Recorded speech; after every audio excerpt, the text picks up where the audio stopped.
Good morning, students. In the last class, we discussed about transmission channels.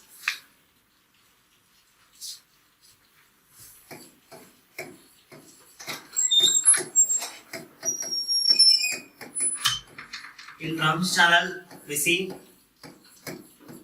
B channel, D channel, and H channel. Generally, B channel is for basic information channel.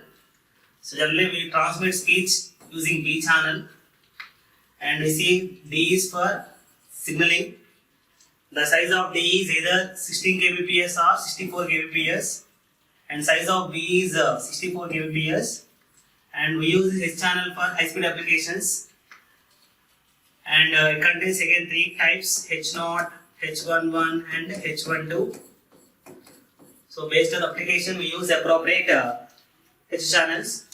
And also we see two types of rates supported by ISDN, that is basic rates and primary rates. Like power supplies in electricals, we have 5 amperes and 15 amperes. So like that, in case of ISDN, it uses two channels. One is called basic rate and another one is primary rate. So basic rates is used for low rate applications, that is for voice and data, whereas this primary rates, which are higher rates, which is for higher end applications. If they want, the subscriber want high quality videos, high quality data transmission, in that case they go for primary rates. Okay, so to implement these primary rates and basic rates, we use these transmission channels, B, D and H channels. And we see some examples like 2B plus D for implementing this basic rate channel, which is of size 192 kbps, including the overhead bits, okay, and header bits. It becomes 192 kbps, whereas primary rate is 2048 Hz kbps. So to implement this 2048 kbps, we use combinations of B and D channels that we have seen earlier. So that is about the transmission channels. And after discussing this, we discussed about functional grouping and reference points. Functional grouping and reference points we discussed. So the main objective of this functional grouping and reference point is to, okay, not there are some dominant carriers are there. So to restrict these dominant carriers to provide all the services, we are using this functional grouping and reference points. Because if I am going to give access all the 7 layers of ISDN, then if I am going to give access for a carrier or a provider to access all the 7 layers of ISDN, then he can himself give all the services. Okay, so to restrict such type of monopolizing the telecommunications, they are giving some functional grouping and reference points, so that a service provider can able to access only limited layers of the ISDN, so that he can able to give or provide only few services, so that we can able to provide can give some chance to the small entrepreneurs in this telecommunication networks to provide some facilities. So there we see about R reference point, U reference point, S and T reference points. Okay, this R is we can able to, if we want, there are two types are there: ISDN compatible equipments and non-ISDN compatible equipments. So if you want to connect any non-ISDN equipment to the system, means with the help of this R reference point only have to connect. Okay, similarly, so all these three are comes under ISDN compatible. Any ISDN compatible device or terminal can connect to this USD reference points.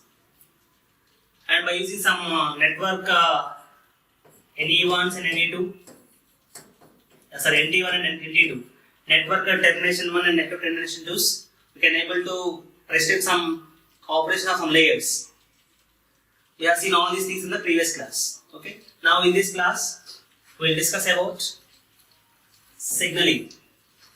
So already we covered one point in the previous class that while designing SS7, SS7 is nothing but signal system standard 7, so which uses common channel signaling. This point already covered in the previous classes. This SS7 is mainly designed for providing common channel signaling. So already we discussed one point that this is a well designed signal system by keeping ISDN in considerations. Okay, we designed this SS7 signal system in such a way that keeping the points of ISDN into considerations. So here, in case of signaling ISDN, it uses common channel signaling. And already we know there are some layers are there in SS7. Some 4 layers are there. Okay, 3 layers. Along with this, we seen some more layers here. ISUP. So ISUP stands for ISDN Service User Parts. Okay, what ISUP stands for? In SS7 architecture, we have seen one layer called as ISUP. What ISUP stands for? ISDN Service User Parts. Okay, so in case of ISDN signaling, it uses common channel signaling. Common channel signaling scheme. So here for signaling, it is going to use the D channel. Already we know that out of these B, D and H channels, we use D channel for signaling. The size of D channel is 16 as well as 64 kbps. 64 kbps. In some scenarios, in the same D channel, not only the signal information, sometimes you can also transmit the telemetry data as well as computer signals. So in this case, the same D channel can be used for computer signaling, telemetry applications as well as your common channel signaling. Okay.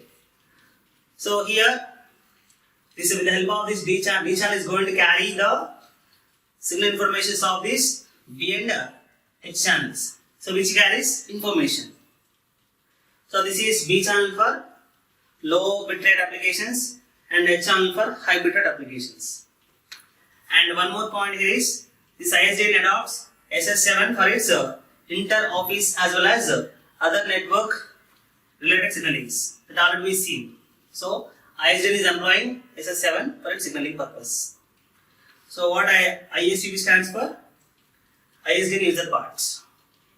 Already we seen one of the layer of SS7.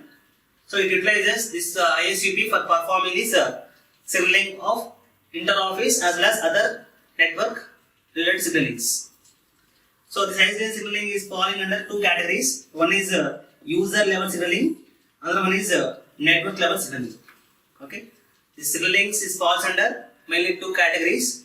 One is called as user level signaling, another one is called as network level signaling. Now we'll see one by one. So what is user level signaling?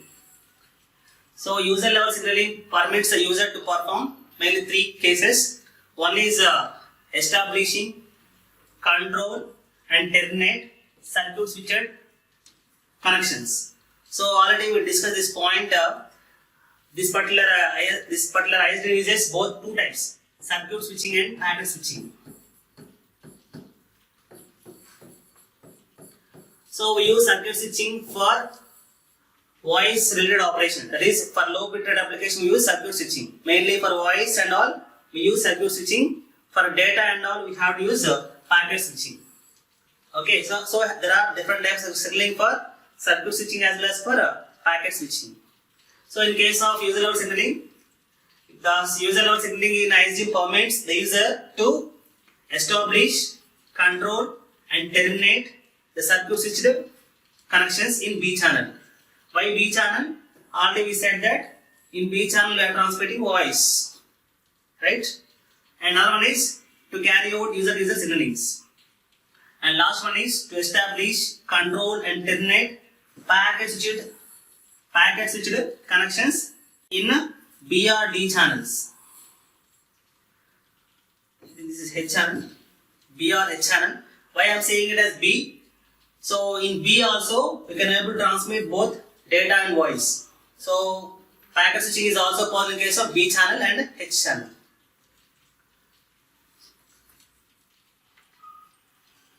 So user level signalings are broadly classified in two types.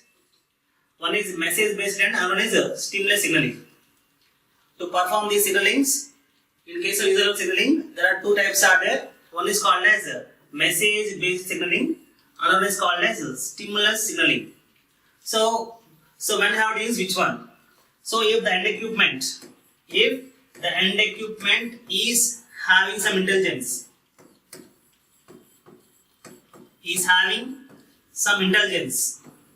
in that case we can go for message based signaling. Okay. So we can also call this intelligence device as terminal equipment.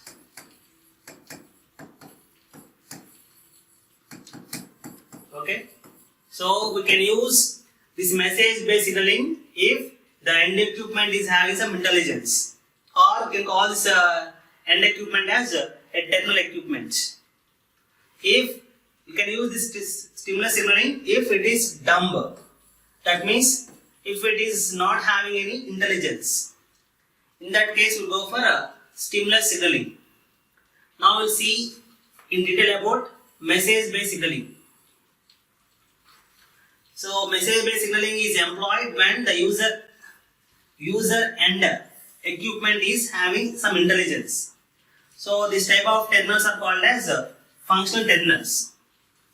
Okay, we call them as functional terminals. Those devices or end equipments which has have intelligence are called as functional terminals. So what this will do means they can exchange information. For example, it provides a user-friendly interface between the signaling as well as for the end equipment. It can respond for the things such as the process of establishing, controlling and terminating a call is achieved by exchanging message between the network and terminal. So if it isn't having some intelligence, then it can able to establish, control and terminate a call is achieved by exchanging the message between the networks and terminals. Okay.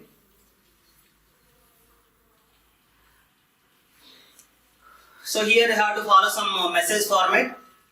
So the message format for this type of signaling is comes under 4 groups. So call establishment message, call control message, call disconnect message and miscellaneous messages. Okay. So these messages are broadly placed under 4 groups. Now we'll discuss one by one. Coming to the call establishment group, it includes, the name itself indicates, call establishment means setting up a call, call processing, alert, connection and connection acknowledgements. So these operations are done with the help of this call establishment message. That means setting up a call, call processing and alerts, connection acknowledgements are done by this call establishment. So what the name in alert indicates. For example, the device what it is connected is having a non-automatic device. So in that case, to provide the callback function or ringing back function, so this ringing back signal is sent by this call establishment signal if it is connected to a non-automatic console device. For example, if it is automatic device, it is going to skip this step, that is sending a ring back signal. For example, the subscriber is busy for some time and the device is non-automatic answering system, then after some time it is going to give some alert to the subscriber that you have get a call. That is called, this comes under alert signal in case of call establishment. Next one is call control. So this call control messaging is used for including suspending and resuming the messages. Okay, this the help of this call control message we can able to suspend or resume any message. And next one is call disconnection. The name itself indicates opposite of call establishment, that is termination of your call, nothing but disconnection, release and release complete messages. So just opposite of call establishment, nothing but your call disconnect. And last one is miscellaneous messages. So this type of messages are used whenever the user wants some extra facilities, such as some enhanced facilities, such as call forwarding option is one extra facility. Direct inward dialing and reverse charging are some of the examples of some miscellaneous services. These are done with the help of these miscellaneous messages. So these are the broadly classified message groups, and we have to so all these user level messages have some common message format. So far we've seen different message formats, messages. Now we'll see about the message formats. Okay, all these messages will have some common message format. So there are three fields are there in these message formats. One is protocol discriminator, call reference, and message type. So if it's a diagram here, so this is the message formats of all the message types. It contains some three fields. What are the three fields? Protocol discriminator, call reference, and message type. Okay, now in this protocol discriminator, it contains some three fields: length and flag bit and call reference values. Now we'll see one by one.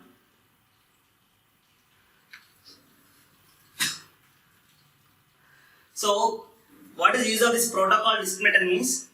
Already we said that the D channel, we can use it. Generally, this D channel is meant for signaling, but along with signaling, we can also use this D channel for computer signaling as well as telemetry.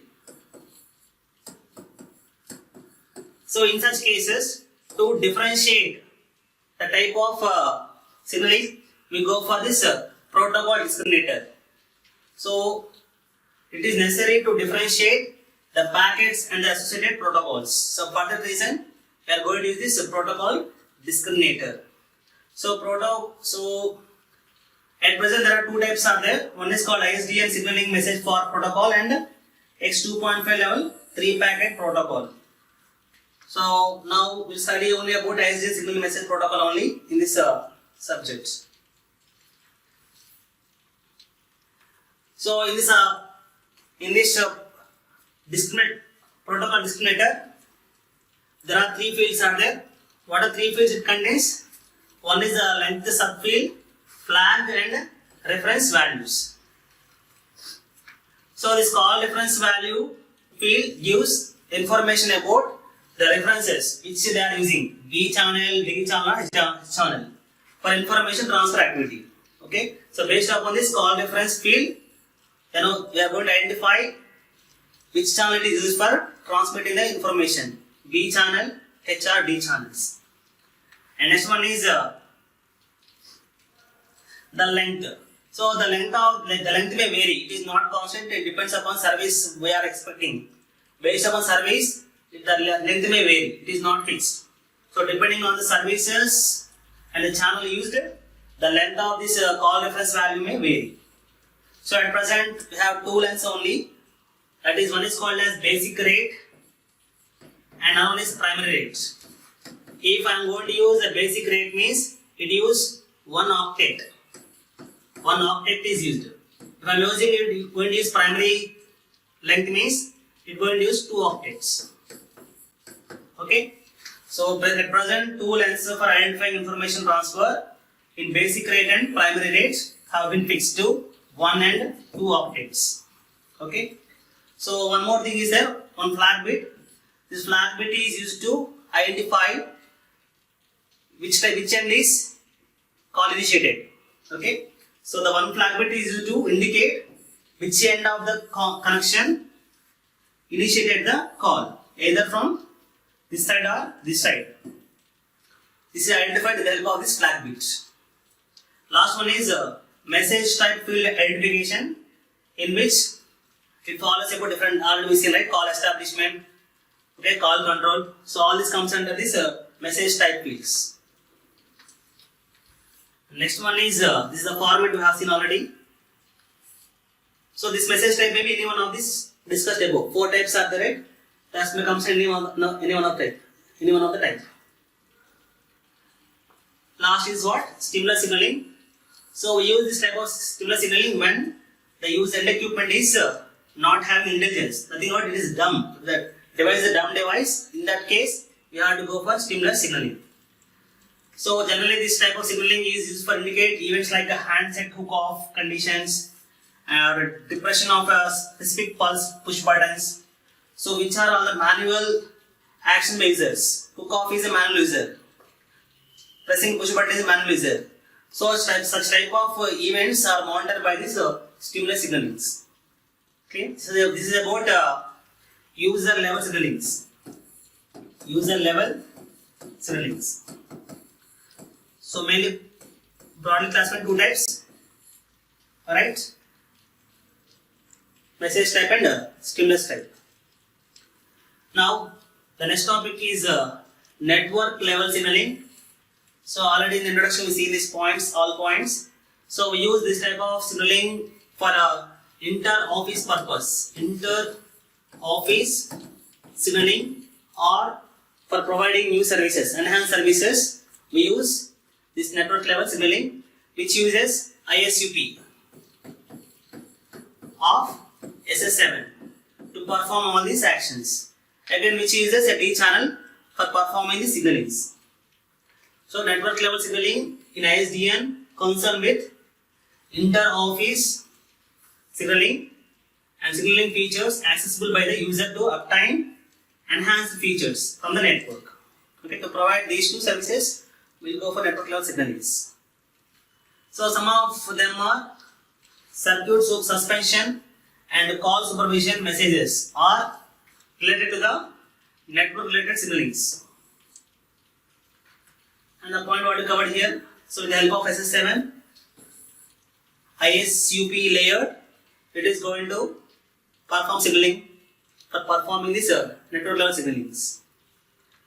So the main aim of ISUP is to give flexibility, okay, in such a way that with the help of this ISDN, we can able to provide the enhanced services present as well as in future, new services.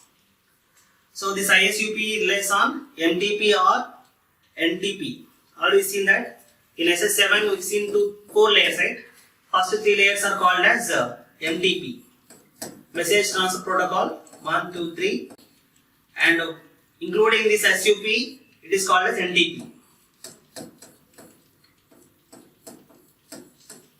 This is called NTP, right? Already studied these topics in the previous classes itself. So these network level messages are broadly classified into some categories. One is forward address, general setup, backward setup, call supervision, circuit group supervision, in-call modification, end-to-end signaling, and user-to-user signaling. Okay, so these all the network level messages are broadly classified in 9 categories. Forward addressing, general setup, backward setup, call supervision, circuit group supervision, in-call modifications, end-to-end, and user-to-user. Now, out of these 9, the first 4 are used to support call setup, process initiation by the users. Mainly the first 4 types of message formats are used for supporting the call setup process initiated by the users and start accounting and charging the functions. So to perform all these functions, we use the first 4 categories. Next one is circuit and circuit groupings. Supervisions are used to blocking and deblocking of these circuits and circuit groups. Okay, we use this type of messages for blocking and non-blocking of these circuits and circuit groups. And in-call modification messages are used to alert the characteristics of an active call. Example, changeover from voice to data. So to perform this operation, we have to use in-call modification messages. Next one is end-to-end signaling is between the originating as well as the terminating ISDN exchange to accomplish. Okay, so what is the meaning of end-to-end signaling? It is nothing but the signal transfer between the originating and terminating ISDN exchanges. So this can be done two ways. One is using a pass along service, another is SSCP. With the help of SSCP, you can perform this end-to-end signaling. Okay, so what is pass along service means? So in the root, so it will not do any modification on the message, just it is going to transfer the message packet from originating subscriber to the final end exchange, terminating exchange, call them as terminating exchange, simply to transfer message. What is modified it is going to do is, it is going to just readdress the packet. Okay, in case of end-to-end signaling, if it uses pass along service, just it is going to pass the message from originating exchange to the terminating exchange. The in between the transit exchanges will not perform any action on this and it will not modify anything on the packets. Just the intermediate exchanges are going to readdress the packet to send the data to the next exchange. That is done in case of pass along service. And last one is signaling connectivity control plot. This is one of the layer in SS7. With the help of this, you are going to perform the end-to-end signaling. So out of these two, most of the cases we use only this type of end-to-end signaling. Okay, and the message format type is like this. Okay, so network level signalings. So the common format for this type of signalings are, it contains a routing label, circuit identification code, message type, mandatory fixed parts, mandatory variable parts, and optional parts. So these fields are there in the message format of this network layer, network user signaling, network level signaling, and the format is like this. So the field contains some number of bits. Okay, so this is about the network level signaling and user level signaling in case of ISDN. The next class will discuss about the remaining topics. Thank you.